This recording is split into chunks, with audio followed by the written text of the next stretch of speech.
Hey, Darius Rucker here. I've known these shady ladies for a long time, and I love to hear their stories, but these tales and opinions are not for the faint of heart. And this podcast is not suitable for children, but then again, neither is the music business. So light one up and lighten up with the shady ladies of Music City. I'm Evelyn. And I'm Susan. Some people refer to us as The Shady Ladies of Music City.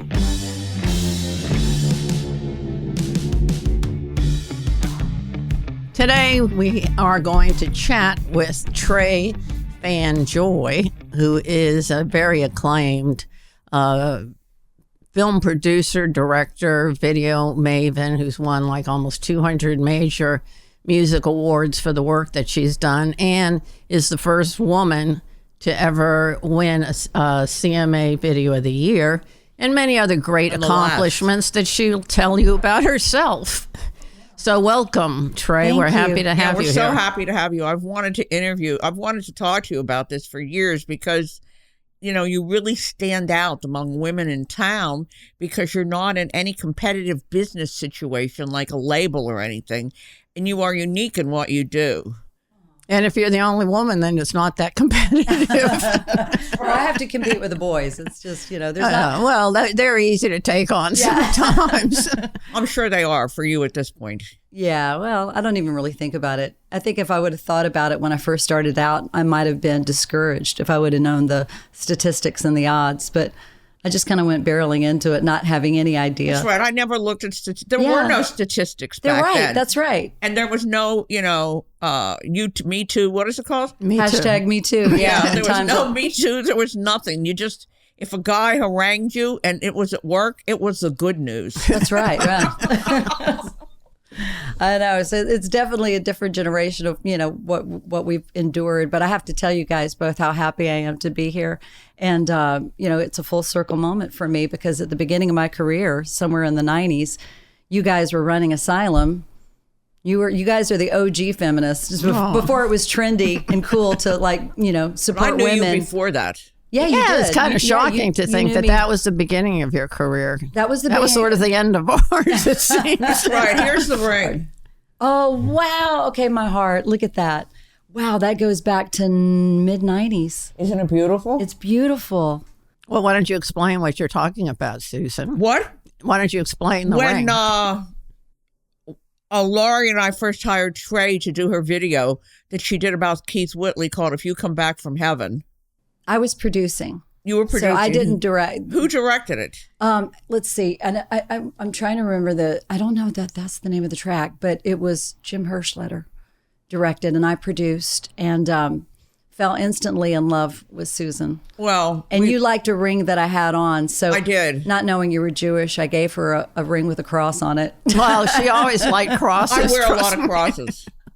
Because I lived in Jerusalem and I lived on Via della Rosa, which is where Jesus walked carrying the cross. So I am totally familiar with the whole Jesus scenario and crosses and everything. Well, you wear it well and Thank you. Makes my heart feel good to see it. Yeah, it's a beautiful ring. Gosh, we go back. The bottom line is that Trey's had an amazing career and continues to have even a more amazing career. And I'm sort of flattered that we were involved in the beginning of your career. So it's beautiful. I love it. I love being here with you guys. It is a full circle moment. It is a full circle moment.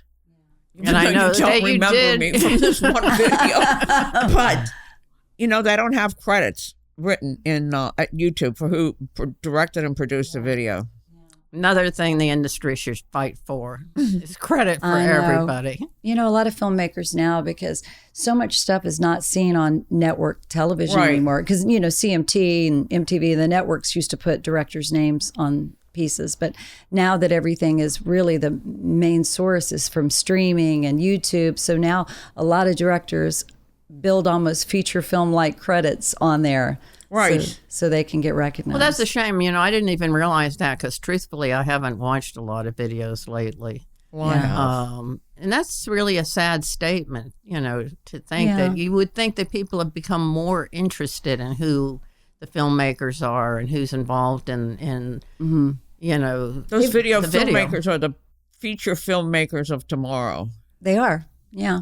That's who they are. And, you know, I mean, like, I look at videos a lot. When I first heard Rihanna's song, the one that she was nominated for a Grammy for, I can't think of the name of it. But when I first heard it, I went immediately to YouTube to see the video. Mm-hmm. And the same thing with Justin Timberlake's video. Mm-hmm. I still believe that music videos and Beyonce's. Yeah, they're powerful imaging pieces, whether they're streaming. I mean, I was talking to somebody yesterday. A video that I had done for Taylor Swift already has 721 million views. Wow. Which video is that? Love Story. Love Story. Love Yeah, Story that, has 721. So I mean, she's still quoting that at the club with Travis Kelce. Love Story. So just the videos. I'll be the prince her. and you be the princess. Isn't it from that Love Story? That is. It's funny. It's actually, there's a lot of times when I see, you know, when they cut away to her, you know, at the NFL games, I almost see the storyboards and I see frames from that video because, you know, she's in Love Story. She's up in the castle on the balcony. And then I look at her at the Super Bowl and she's up in the suite looking down over, you know, and then you see them walking and some of the paparazzi. It's just like the video. It's like the video. It is. It's her real love story. It is. And I'm so happy for her. I'm happy for her too. But you did, you know, I didn't realize you had done it until I was looking at your list today of Remember When with Alan Jackson. Oh, yeah. I'm actually in that video. Seriously. We used a lot of, you know, it was really about family and we used all of my own family 8mm footage in that. So that's funny. You used a lot of your footage with your father in the Miranda video too. Well, no, I didn't use footage. Tombstone. I didn't use footage of my dad, but my dad's name appears on the tombstone. On the tombstone. Yeah, but Remember When I'm in the video, my brother, my grandparents, my mom and dad, that's all our home that's movie. your family. That's so funny. That's our home movie footage. And then I also shot a lot of 8mm footage, you know, so that it has that grainy home movie authentic thing that was, you know, modern that, you know, shot. So, yeah. Well, he was a great song. He is a great songwriter. He's one of Isn't the best he? ever. Iconic. Yeah. I only did 3 videos for Alan, and all 3 of them were CMA nominated clips. So which ones did you do? If you came, I did 5 O'Clock Somewhere with Alan and Buffett, right, and then followed up with Remember When, and then we did Good Time, which is the name of his bar. So, which they turned into a General Electric commercial. They did. Yeah, that was heartbreaking for me. You know, and as a director, you sign away everything. You know, there's some like 30-page contract with a label, and suddenly they own your idea, the intellectual property, all of it. And so when they sold it to General Electric, and they replicated shot by shot our music video, and with GE employees around the world, and the director that did the commercial made a lot of money, and you know, really, everybody and you got made no money. credit. I got nothing. Tuned, and so then the music video that I had worked so hard on looked like it was a lower budget ripoff of a GE commercial. You have a long relationship with Miranda. I do. Did you know each other before, or? Yeah, you know, God, I love Miranda. Oh, I didn't know that you knew her before. I consider her a friend, but also probably the closest thing I've ever had to a muse. We have a really interesting, creative, collaborative, you know, relationship. I first met Miranda. She was on Nashville Star. That's right, I remember that. And I was represented by Picture Vision. The company that represented me produced that show. And I think I was, you know, visiting the set, and Tracy Gershon introduced me and had said to Miranda, "This is who should do all your videos." So I did her first video as an artist, and I'm cutting something for Miranda right now. What was the first video? Me and Charlie talking, Right. 2004, I believe, somewhere around there. And then we kind of went into Kerosene, and we've had quite a ride, though. You had a lot of videos. She and I couldn't even tell you the exact number, but I can tell you that it's a lot. I mean, dozens probably over 20 years. And we've got just between together, we have 10 nominations, CMA nominations together, and a couple CMA Well, Miranda awards. is without a doubt the of her generation, the CMA darling, because she gets more nominations and wins more awards than anybody else. Yeah, Well, she's deservedly carved out so, a really though. interesting place for herself, she too. I has. mean, she's in a unique position, and she's never really, it appeared to me as an outsider who's never worked with her, she and Marianne, I guess, they know exactly what they want to do and how they're going to do it and when they're going to do Yeah. it. And she doesn't compromise a lot for No, I mean, the business. she's a artist through and through, and I think what I love about Miranda, and I think probably her fans respond to, she's, in a word, authentic. Like she is. really is authentic. It's not some kind of fabricated persona that she puts on. It's funny because one of the big videos that we did, actually our first CMA award together, was for The House That Built Me. Oh, God, I love that song and the video. Love the song. We all and- love the song. Yeah, and I love her performance in that video. Is just so beautiful, and her mom Beverly, who I love, Beverly and Rick, her mom and dad. I just love her whole family. And when we were making that video, her mom sent me just hours and hours of home movie footage Wow. to go through, and so it was. God, it brought me even closer to her to see all these videos of her childhood. And when you see how country she grew up, and She was so adorable as a child. yeah. Without a doubt, one of the cutest children I've ever seen. precious. But there's some footage of Rick, her dad, and she must be 9 or 10 years old. And they're carving a wild boar, like it's a pig that's hanging from a tree and dripping in blood, and she's holding the knife. And most little girls are, with their Barbies and running around, and there Right. she was right in there with her dad carving a pig. So Unbelievable. She wasn't part of the Barbie nation. she might have been. She can be girly, and she's badass and she's tough, and I think we connect and relate in that way too. Because, I like, I can like perfume and makeup and lingerie and all those girly things, but when you're on set or she's running her own organization, and she and Marianne do a great job. And I think Marianne's no bullshit too. So Yeah. Marianne That's is for sure. awesome. Marianne's our Billboard, executive of the year, I guess. Is she? Yeah, she won Billboard, manager of the year, country. Good for her. Yeah, so they're amazing together. They're great to work with. So that's probably, I think, what's interesting about working when you have an artist that becomes like a muse, that you're so connected. It's so interesting because there have been so many situations in my life, like I'll receive like the music and they'll send me the track and say, this is the next single. And all of a sudden it will perfectly align up and relate to exactly what is happening in my life, your life. at that moment. It's the craziest thing. It just got to be so bizarre that I once told Miranda, why don't you just tell me what the next single is going to be and send it to me so I can see what's to expect in my own life. It's just That's wild. it's kind of nutty. But it's been wonderful. And I think because, I've been able to connect with her music and her as a person, we've been a good pair, a good match. And now you're drifting more into filmmaking. More into, I want to do long form narrative. I mean, what's really been wonderful about this, country music as a genre, the songs are more narrative. And so you start to really hone your storytelling skills because, you're telling a story. Country audiences love a good narrative. They love a do. good story. In the pop world, I always call a lot of the videos in the pop world floss and gloss because they're more just, branding Production. images. Well, they're also just like a bridge that they sing 100 times.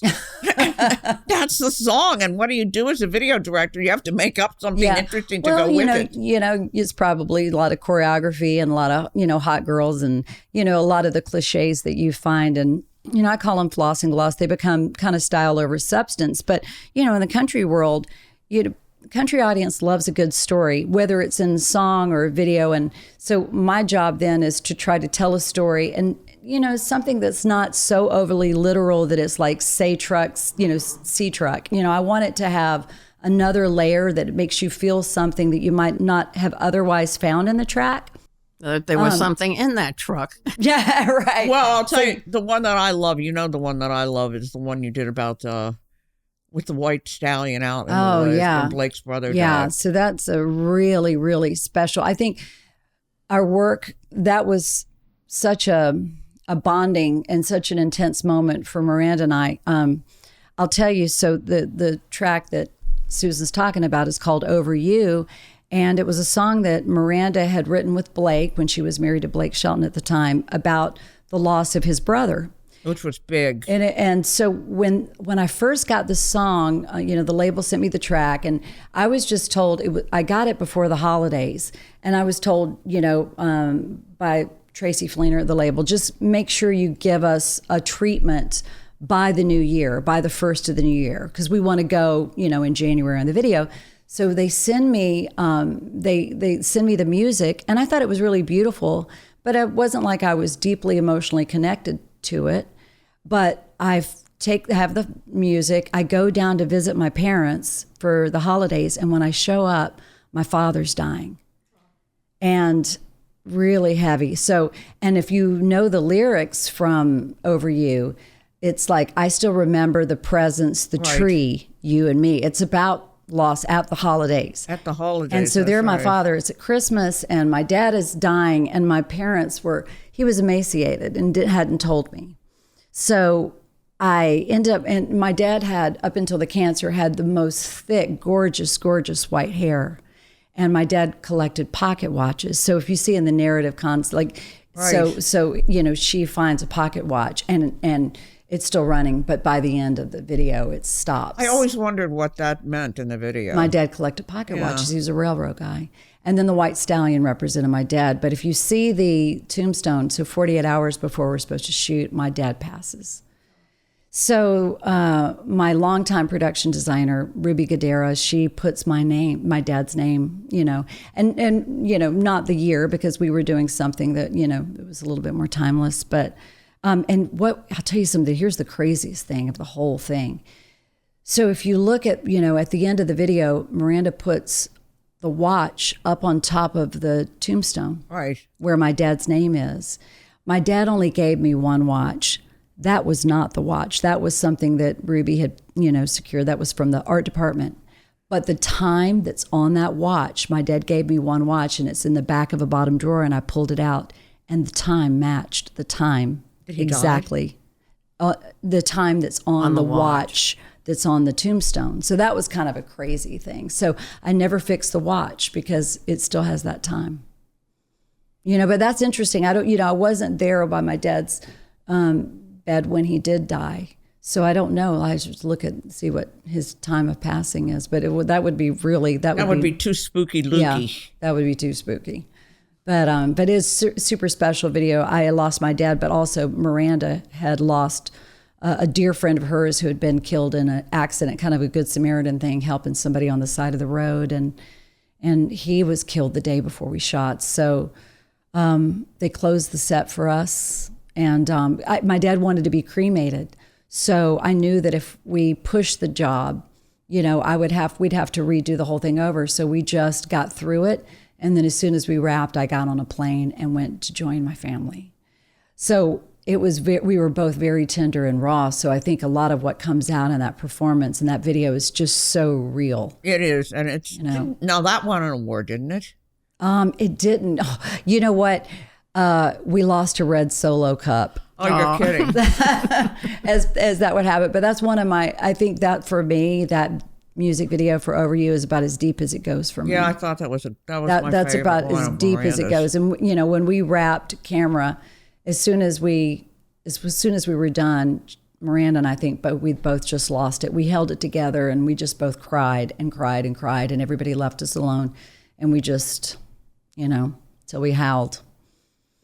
And we got through it, and we made a beautiful video. So, beautiful. Yeah, I love that piece. And I say that, whenever you work on a video, man, it really does take a village. It takes so many people to make one project. And so, That's one of the things that I really liked about videos, when you'd be together as units, or when you're making a film or doing a TV show or anything, the whole unit that all of a sudden, grows up around everybody having, something to do. And Well, it's like an a film too. You experience. become a It is. family, and it's a You do. short period of time, but Yeah, and you're bonded. But in the Nashville community, I tend to work with a lot of the same. My film family. I hire a lot of the same people that I work with on a consistent basis.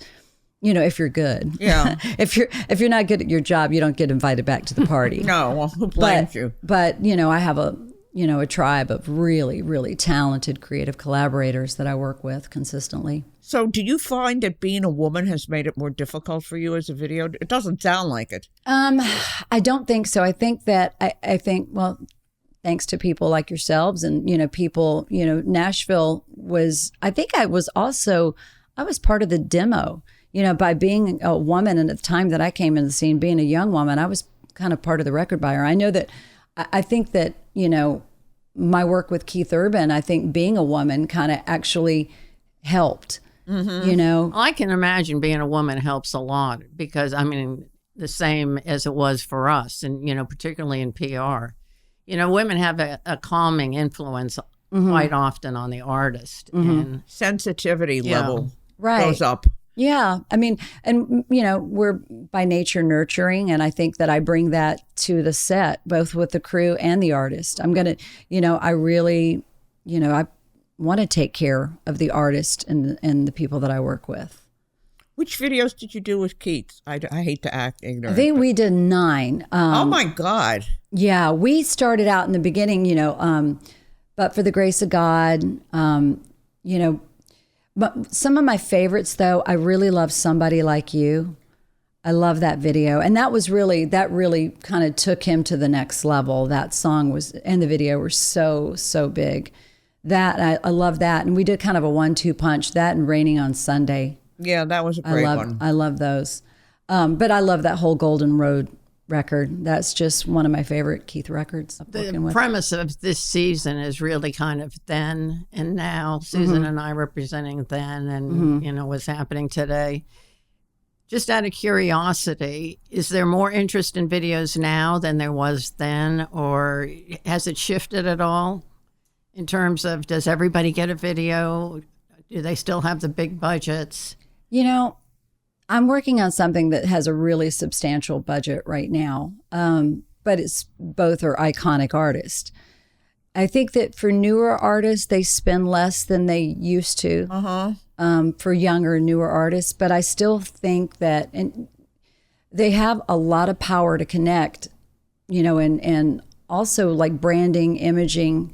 I did a video last year for a song that really rocked my world. It was a song called Dare Insecurity, and it was written by Brandy Clark. Brandy Clark and Brandy Carlisle. Brandy Carlisle produced it. Brandy Clark co-wrote it with Michael Pollack, who also wrote the Miley Cyrus Flowers track. Yeah, that was an awesome, awesome song, Dare Oh, Insecurity. my gosh. And the video, mind-blowing, thank you. the two of them Thank you. together. It was really...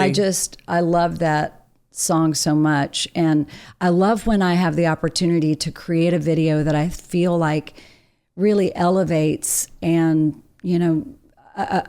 just the emotion and really supports a song. And I felt like the work that we all did, my, tribe, my friends and I did on that video, I just felt like was just real emotional and I bet, real special. And it won a Grammy. She did. I was going to say she won a Grammy. And the budget, the budget was, average. It wasn't great. It's not some of the budgets that we had, 15 years ago, but still it was, it was enough to give us something to really work with.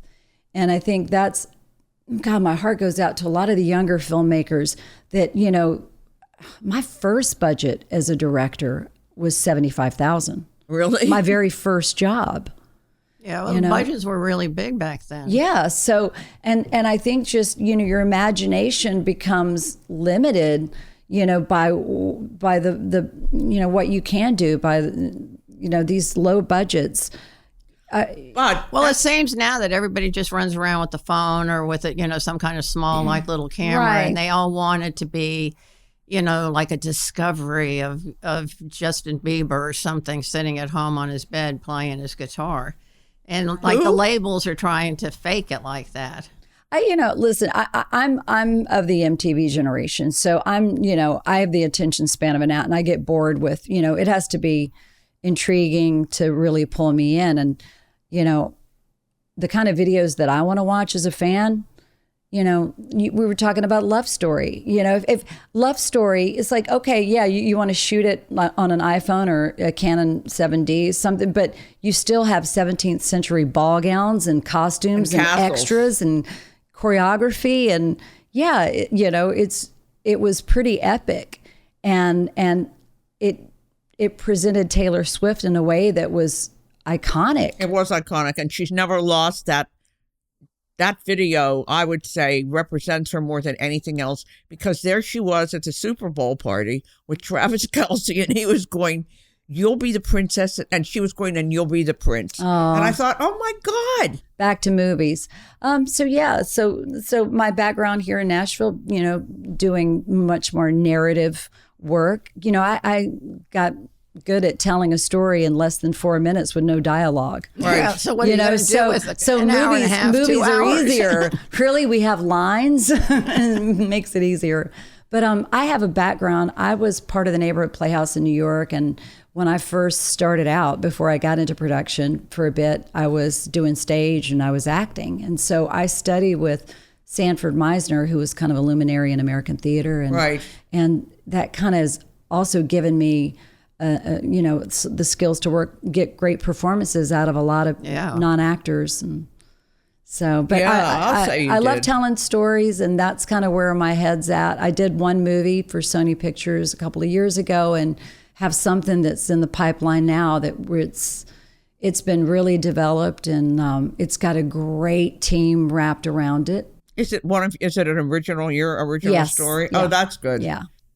And so I'm excited about that, And do you have something on Netflix? Yeah, well, I think it's off Netflix. You know how the streaming networks, it was on Netflix. I don't know if it is right now, but it was called Honey Girls. And it's more of a musical. I think I was tapped for that. It's a teen musical. And but it was really the music is extraordinary. Did you go outside of the country format and do a lot of work? I mean, with other music? Sure. Yeah, I've done a lot of stuff. Worked with Paul McCartney. That's a small credit to me. Flex, Sir Paul McCartney. Oh, that was okay. Now that was one of the wildest things that I've ever done in my entire career. Okay, I'm going to tell you, because he's like the biggest artist in the world. Right. You're not going to believe this, but I swear to God on my child's life, this is 100% true. So we were working on this project, Love Song for the Earth, and he wants to shoot his piece up in the Hamptons at the beach, his favorite beach up at the Hamptons. So we're given a coordinate of where to go. And so I'm at the beach waiting for Paul McCartney, and we only have like a 2.5 hour window, At any rate, he picks the beach, he picks the coordinates and tells me the time. And I'd spoken to Sir Paul a day before the video. And so I'm standing on the shore and we're waiting for him to arrive and everything. He shows up by boat. I'm not joking. And as the boat it's a small sailboat, and as it starts to come in closer, at first, I think it's a teenage boy. Right. I'm not kidding. He's a good, poster for vegetarianism, because his body, he looked so young. At any rate, but as the boat gets closer, I think it's a young man, but he's by himself. So he sailed the boat by himself? He sails the boat by himself. So Paul McCartney arrives on the boat, no wife, no manager, no assistant, no entourage, nothing. He sails on the boat by himself. And I asked him to wanted him to wear white because there was a theme in the video. And so he jumps off the sailboat, and he's got in what looks like just like a little grocery bag, his clothes in a bag. And he's like, hello. And I was like, can we help you? And he's like, no, I got it. And he drags his sailboat up on shore by himself. He was the most low-key artist. He shoots his stuff, and then when we're done, he goes, okay, I got something back at the house. And he jumps back on the sailboat. No help, drags it out, sails away. No joke. Unbelievable. Any other stories like that? Let's see. Like big luminaries? Oh gosh, I've got tons. That Oh, must give be us- why We you- don't have all day. You know, when Buffett was dying, I heard that Paul McCartney went to see him. And apparently Jimmy had a song that he had written called Bubble Up or something Oh yeah. about, don't give up, just continue onward and sail on. And McCartney just loved the song. And now I see the whole connection with him sailing his own boat. Probably. Yeah, maybe that's where they connected. And Jimmy did his too. Oh, I loved working with Jimmy Buffett. He was such a, I did several projects with him. I can't even, the first time I met Buffett for 5 o'clock somewhere. And so at the time, Alan's manager, Nancy Russell, wanted me to check out a Buffett show. And I had seen one when I was really young, but I hadn't seen it in years. So my crew and my keys, we fly into, I can't even remember, I think it was Indiana to see a show. And at any rate, when we finally did shoot a couple weeks later, he was only going to give me one pass, one camera, and one take at the concert. So if you ever see the video, on 5 o'clock somewhere, what would Jimmy Buffett do? And it transitions into the live concert. All right. So Buffett's only going to give me one camera and one take, and I told him, I said, I can't do anything with that. And he said, well, these, my fans, they wait all year, and I don't want anything that's going to, interfere with their experience. And I looked at him and I said, you have no idea how big this song is going to be, do you? And he goes, really? You think the song is going to be big? And I go, are you kidding me? I think the song is going to be huge, huge. And they're going to play it all the time. And so I talked him into shooting. They wore what they were going to wear to the live concert to the sound check. And I shot the sound check and all the close-ups and color graded and matched them to the live concert. You can't tell. No, that's great. So, but yeah, he was really wonderful to work with. That reminds me of a story with Willie Nelson and Annie Leibovitz. She was trying to shoot him for Vanity Fair or something, and I'd been dealing with it for weeks, trying to get Willie to do it, and he just didn't want to do a photo session. And eventually, it came down to him saying, "Well, how much time does she need? How many minutes?" Yeah, And minutes? she wanted 2 days because she was going to bring a horse into his saloon. He has a Western town, and so she thought she needed 2 days. And he said, "Well, how many minutes does she need?" And I said, "Well, she really needs 60." And he said, "Okay." He said, "I'll give her 60 minutes." And I said to Annie, "He'll give you all day if he's having a good time. But if he's not having a good time, you've got 60 minutes. And she spent the whole day with him. So, well, whenever I work with legends or icons, I mean, the bigger the star, the less time you're going to get. That's just kind of the way it goes. That's right, because they're sick of it. Yeah, They've are. told this story. They've done this photo shoot. They've done everything. Yeah, they're not excited. New artists are so excited to be there. That's right. But the artists that have been around the block, you have to really have your shit together. You have to really be tight and really organized.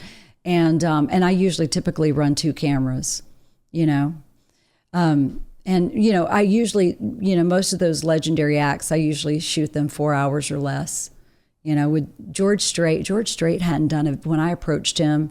I approached him when the CMAs were up in New York, and he hadn't done a video in a decade. You're kidding. And so I convinced him to do a video for Seashores of Old Mexico because it was so iconic and cool. And I said, listen, I promise I'll get you in and out in 4 hours or less. Ask Alan Jackson.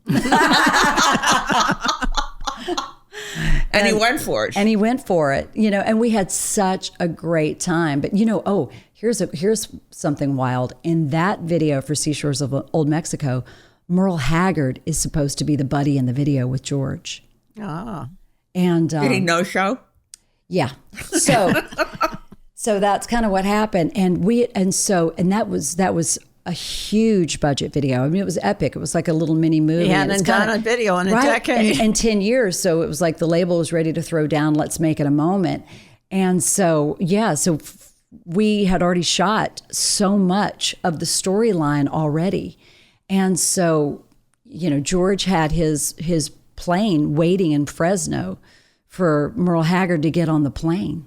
And apparently his wife didn't have her passport, and he decided he wasn't, she didn't want him to go without her. I don't know what the exact story.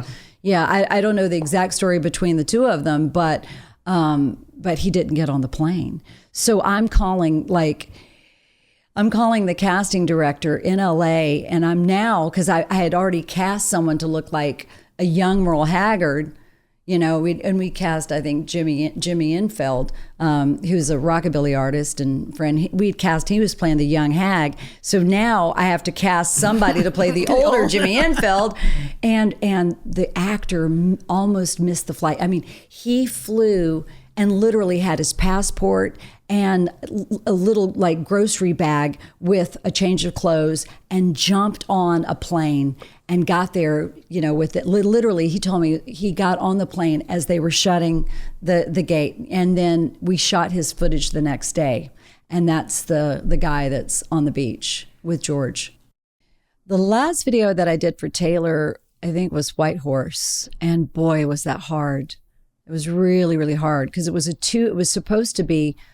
scheduled for 2 days. And then, just leading right up to the video, everything's lined. It was like 2 12 or 13-hour days.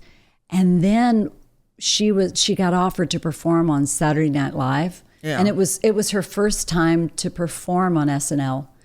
And so then, her team wanted us to try to shoot it in one day. And so I was delirious. I think we shot it in an 18-hour day. And then we had rain. It was a lot. When I drove home from that video, I saw horses running on the freeway.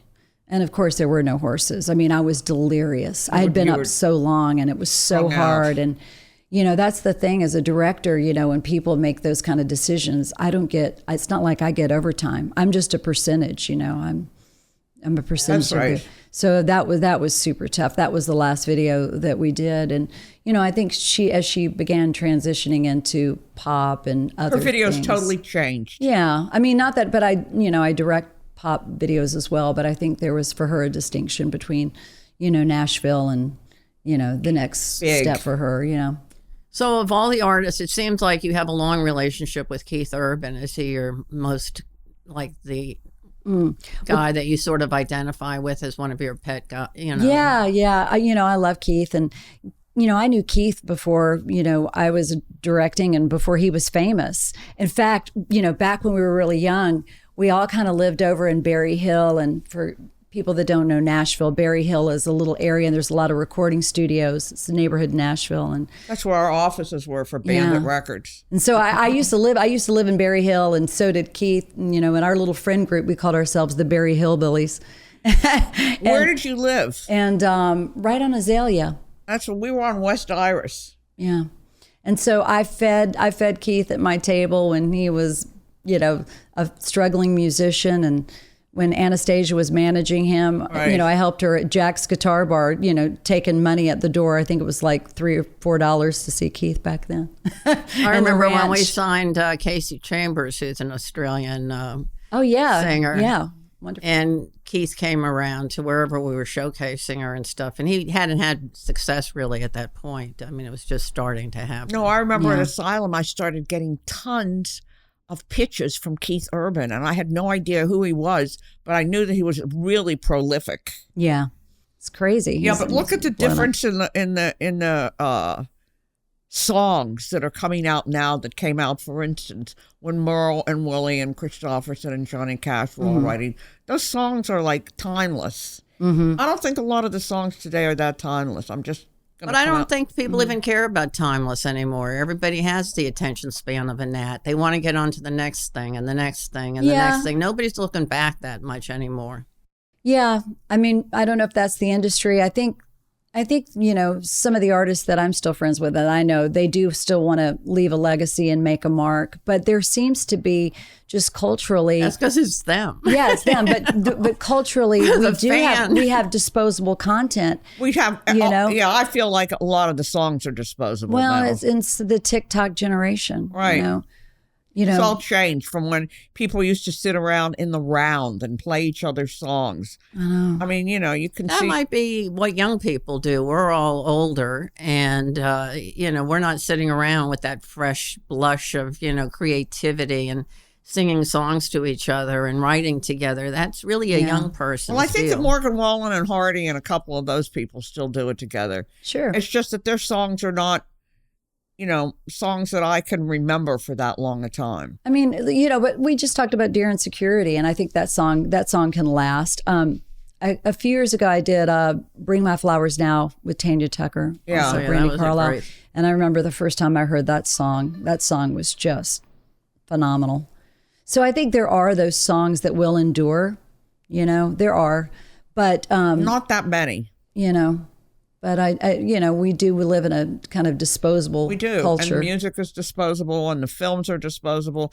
I mean, I used to wait to go to the movies to see movies. Yeah. And now, boy, it's on television faster than you can Yeah. crack a whip. There it is. Well, I can imagine they had a good time with Tanya working with her on her comeback. Man, I am so happy for that. She was a total pro for that because it was hot that day, and she's wearing Glenn Campbell's jumpsuit. That's what that was, that jumpsuit, and she's on the Palomino, and it was hot. Oh, poor thing. But she's a pro. She's a pro, and she's a great horsewoman. So. But that's I didn't. So, and that won a Grammy for Best Country Song. Did it? Yeah. See, I'm good luck. Were you there when it won? Were you there when it won? I was actually. Was Tanya there? Yeah. Oh, that's she great. was. I'm yeah, so and I got happy to see for her. Brandy Carlisle and her wife Catherine, and it was a great moment to see I'm them happy win. for all of you that happened because Tanya had a well-deserved, I don't want to say comeback because she never really went away, but she wasn't in the public eye that much until then. That was a big, big moment. But and another an opportunity to support and serve a great song. So when I get those opportunities to really celebrate a great track, because they do feel fewer between nowadays when I hear those songs. I mean, listen, Bluebird, that Miranda Lambert track just knocked me out. Yeah, that was an unbelievable That was song. a great track. And that won a CMA. Who wrote that one? Miranda wrote it with, I know Luke Dick. I want to say maybe Natalie Hemby maybe is the third writer. I'm not positive, but I know Luke Dick is on that Miranda as well. co-wrote it. Yeah. Oh, I'll tell you a really fascinating thing too is that I was working with Leanne Womack on I May Hate Myself in the Morning. One of my favorites. Oh, one of my favorites. Talking about another great song. And we were shooting down, Leanne wanted to shoot down in Cowtown in Fort Worth. Such a vibe down there. It's such a specific vibe. She's a Texas girl. She's a Texas girl, right? So we're filming down there and we're trying to cast, and we're looking at all these regional male models and regional actors, and none of them have any, for me, had real edge and real charisma and sex appeal. And so I called up Jack Ingram and I said, listen, I need a guy for this video to play Leanne's love interest. And so at any rate, he agrees to do it. Now I have to convince Irv Woolsey, and Frank Liddell, Jack Ingram is the guy for the video. And what was really fantastic, because at the time Scott Borchetta was thinking about signing him again, giving him a deal. And so then he comes in and he's the leading man in I May Hate Myself in the Morning. And he's just so cool and so sexy. That was and so amazing video. in that video. And then he ended up signing a deal. I think that kind of helped. It helped. It definitely helped, because he was so amazing in that. I've worked with Dolly a lot, over the last 20 years. not just music videos, but even did a photo shoot with her. But this recent project, I'm not sure when the release date, but she covers the Tom Petty track, Southern Accents. Oh. And it is incredible. Is it from her new album? No, this is not from Rockstar. This is going to be a Tom Petty tribute record that's coming out. And so it was really exciting. I worked with the Petty family, Adria Petty, his daughter, and they brought the concept that I wrote. I had read this interview that when Tom Petty wrote Southern Accents, he wrote it at 4 a.m. in a matter of minutes. He considered it one of the most deeply personal things he'd ever written. And so he wrote it in his home studio. So on set, on a soundstage, we recreated that space, that home studio space. We looked at, archival photos but then Nice. Adria and the Petty family, they sent, I was just hoping to get like a top hat, maybe a jacket or something small, but they sent a treasure trove. Everything from Tom's Rickenbacker to like the jackets that, from the Southern Accents tour, his top hat, his books, his records, his cigarette, his lighter, his ashtray. On and on and on. And so you just felt the spirit of him in that room, and it was so incredible. And, that's great. And then they also provided some never before home movie footage, of Tom, and it was just really a special project. Did you use it in the video? Yeah. So, Right. So we finished the video. It's not out yet, but I'm really excited for it to be seen. It's really, and just if you know that song, there's a Southern accent where I come from, it's just to hear Dolly sing that song. It's really powerful. And I love working with her. She's She's such a pro that she's out-pros everybody else. She out-pros everybody. She does. When we shot we shot a did couple projects with her. the second trio album. Oh, God, I at wish I would have known Asylum, you and then. we did the album You for did. Honky Tonk Angels. We did Honky Tonk with Angels with Loretta. her and Dolly and Tammy. Oh. Loretta and Tammy. Incredible, like my favorite. Incredible. She's such a pro. She shows up. She's always She's early. ready. Yeah. Early Dressed and camera made up and like camera looking ready. like a little Vegas showgirl. She is, and she's just like Tinkerbell. She brings this magic fairy dust She where like does bring sprinkles magic it wherever fairy dust. she goes. She has always been so lovely to my family, my mom, my dad, my son. I just, there's not enough good things to say about Dolly. I wish everybody had her work ethic and her just, And she's Really still working. sweetness. Here she is doing a new video with you, and she'll Yeah. work. Yeah. And look at all forever. she does, in terms of her charitable stuff and Dollywood and all the jobs Yeah. she gives to East Tennessee. That's why we included her as one of the Yeah. artists that changed the game. Well, she's an international icon in 5 Yeah. letters. She is. She is just, and I think her, if we're talking about brand, that brand, whatever that is more recognizable probably than Mickey Mouse. It's Yeah. just, I agree. Everybody everywhere knows Dolly In every country. in every country. And she's done everything, movies. And for me, when I get to work with those kind of artists like Dolly and Reba, the ones that have, made their mark, not only in the music business, but in film and stage and, and television, they've in every aspect. So when you get those calls to work with them again and again and again, You're happy. there's no better compliment. Yeah.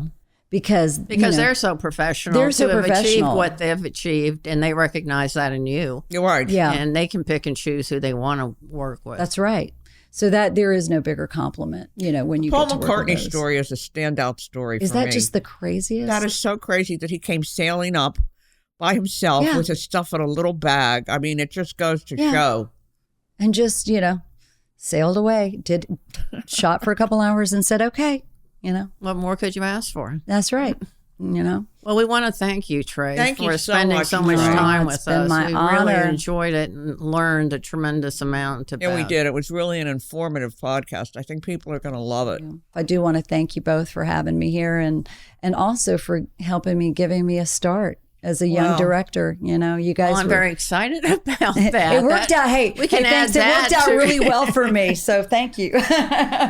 But we do go way back, and I'm Way really back. grateful for for your support in Well, the we're beginning. grateful for your support doing the So- podcast. Anytime, I'm here for you guys. Anytime. Well, thanks. Love you Thanks, both. Trey. Love you Okay. too. Thanks for listening. Be sure to subscribe and we'll be sure to catch you off guard.